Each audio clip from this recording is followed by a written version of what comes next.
Morning మనం లేచినప్పటి నుంచి పేపర్లో లేతే న్యూస్ ఛానల్స్లో ఎక్కువగా ఒక వార్త వింటుంటాం. అదేంటో తెలుసా? పడిపోతున్న రూపాయి విలువ. డాలర్లతో పోలిస్తే 96కు దాటిన రూపాయి మారక రేటు అని వార్త వింటుంటాం. అయితే అసలు రూపాయి విలువ ఇలాగే పడిపోతూ ఉంటే ఏం జరుగుతుందో మనందరికీ తెలుసు. ఇంపోర్ట్ చేసుకున్న వస్తువుల రేట్లు పెరగడం, మెల్లగా ఇన్ఫ్లేషన్ పెరగడం జరుగుతుంది. అదంతా ఒక పెద్ద స్టోరీ. మరి ఇలా క్షీణించిపోతున్న రూపాయి బలపడడానికి కూడా కొన్ని మార్గాలు ఉన్నాయి. అవేంటో ఈ వీడియోలో పూర్తిగా తెలుసుకుందాం. వీడియోను స్కిప్ చేయకుండా లాస్ట్ వరకు చూడండి. ఇక ఇండియన్ రూపాయి బలపడడం అంటే గ్లోబల్ మార్కెట్ లో డాలర్ తో పోటీ పడి మన కరెన్సీ వాల్యూ పెరగడం అన్నమాట. ఉదాహరణకు ఒక డాలర్ కొనడానికి మన దగ్గర 84 రూపాయలు ఖర్చు అవుతుంది అనుకుంటే, రూపాయి బలపడితే అది 80 నుంచి 75 రూపాయలు తగ్గుతుంది. సామాన్యుడికి ఇది వినడానికి బాగానే ఉంటుంది, కానీ దీని వెనక ఒక పెద్ద ఎకనామిక్ గేమ్ నడుస్తుంది. అందులో మొదటిది ఎగుమతులు పెరగడం, బూస్ట్ ఇన్ ఎక్స్పోర్ట్స్ ని బూస్ట్ చేయడం అనమాట. మనం బయట దేశాల నుండి వస్తువులను కొంటే, అంటే ఇంపోర్ట్ చేసుకుంటే వాళ్లకు డాలర్లలో పేమెంట్ చేయాలి. అప్పుడు మన దగ్గర ఉన్న డాలర్ బయటకు పోయి డాలర్లకు డిమాండ్ పెరుగుతుంది. అదే మన దేశంలో తయారైన వస్తువులను లేదా సేవలను విదేశాలకు ఎక్కువగా ఎక్స్పోర్ట్ చేస్తే విదేశీయులు మనకు డాలర్లు ఇస్తారు. దేశంలోకి డాలర్లు ఎంత ఎక్కువగా వస్తే అంతగా రూపాయి వాల్యూ పెరుగుతుంది. మన జేబు నిండా డాలర్లుంటే రూపాయి ఆటోమేటిక్ గా కాలర్ ఎగిరేస్తుంది. ఇక రెండోది విదేశీ పెట్టుబడులు రావడం, ఫారెన్ ఇన్వెస్ట్మెంట్స్. ప్రపంచ వ్యాప్తంగా ఉన్న పెద్ద పెద్ద కంపెనీలు, ఇన్వెస్టర్లు ఇండియాలోకి వచ్చి బిజినెస్ పెట్టాలని చూస్తుంటారు.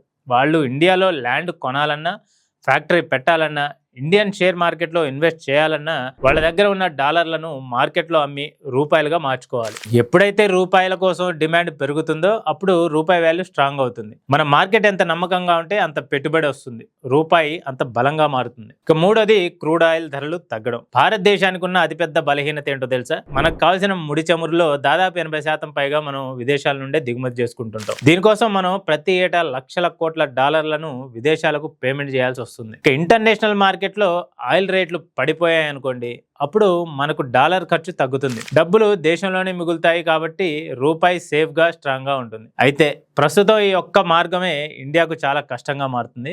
రీసెంట్ గా మారిన యుద్ధ వాతావరణాల వల్ల ఈ ఆయిల్ రేట్లు విపరీతంగా పెరిగిపోయాయి. మన ఇండియన్ కరెన్సీ వాల్యూ పడిపోవడానికి వన్ ఆఫ్ ద రీజన్ ఈ క్రూడ్ ఆయిల్ ధరలే. ఇక నాలుగోది ఆర్బీఐ మ్యాజిక్, అలాగే వడ్డీ రేట్లు. మన రిజర్వ్ బ్యాంక్ ఆఫ్ ఇండియా దగ్గర ఫారెన్ ఎక్స్చేంజ్ రిజర్వ్స్ ఉంటాయి. మార్కెట్లో డాలర్ల కొరత వచ్చినప్పుడు, రూపాయి ఘోరంగా పడిపోతున్నప్పుడు ఆర్బీఐ తన దగ్గరున్న డాలర్లను మార్కెట్లో అమ్మి రూపాయలను కొంటుంది. ఆర్బీఐ కనుక దేశంలో వడ్డీ రేట్లను పెంచితే విదేశీ ఇన్వెస్టర్లకు మన బ్యాంకుల్లో లేదా బాండ్లలో డబ్బులు దాచుకుంటే ఎక్కువ లాభం వస్తుంది. ఆ ఆశతో వాళ్ళు డాలర్లను తీసుకొచ్చి ఇండియాలో పెడతారు. దాంతో రూపాయి బలపడుతుంది కదా. ఇక ఐదోది పొలిటికల్ స్టెబిలిటీ, అలాగే లో ఇన్ఫ్లేషన్. దేశంలో ఒక స్థిరమైన ప్రభుత్వం ఉంటే, పాలసీలు పక్కాగా ఉంటే గ్లోబల్ ఇన్వెస్టర్లకు నమ్మకం పెరుగుతుంది. అలాగే దేశంలో వస్తువుల ధరలు కంట్రోల్లో ఉంటే పర్చేసింగ్ పవర్ స్థిరంగా ఉంటుంది. ఈ రెండు రూపాయి ఇమేజ్ ని ఇంటర్నేషనల్ లెవెల్లో పెంచుతుంది. దీనికి ఒక చిన్న ఎగ్జాంపుల్ చూద్దాం. ఒక ఊర్లో ఒక కొత్త థియేటర్ ఓపెన్ అయింది అనుకుందాం. ఆ ఊరికి అలాగే చుట్టుపక్కల ఊర్లకి ఒకే ఒక్క థియేటర్ అనుకుందాం. అప్పుడు అందరూ ఆ థియేటర్ టికెట్ల కోసం ఎగబడతారు కదా. బ్లాక్ లో అయినా సరే ఎక్కువ రేటు పెట్టి కొంటారు కదా. ఇదే రూపాయికి డిమాండ్ పెంచుతుంది. అదే కొత్త థియేటర్ అయినా సరే బాలేదు, ఎవరు వెళ్ళట్లేదు అంటే అప్పుడు ఏం చేస్తారు? పార్కింగ్ టికెట్ ఫ్రీ అనో లేదా తక్కువ రేటుకి పార్కింగ్ టికెట్ అనో అనౌన్స్ చేస్తుంటారు.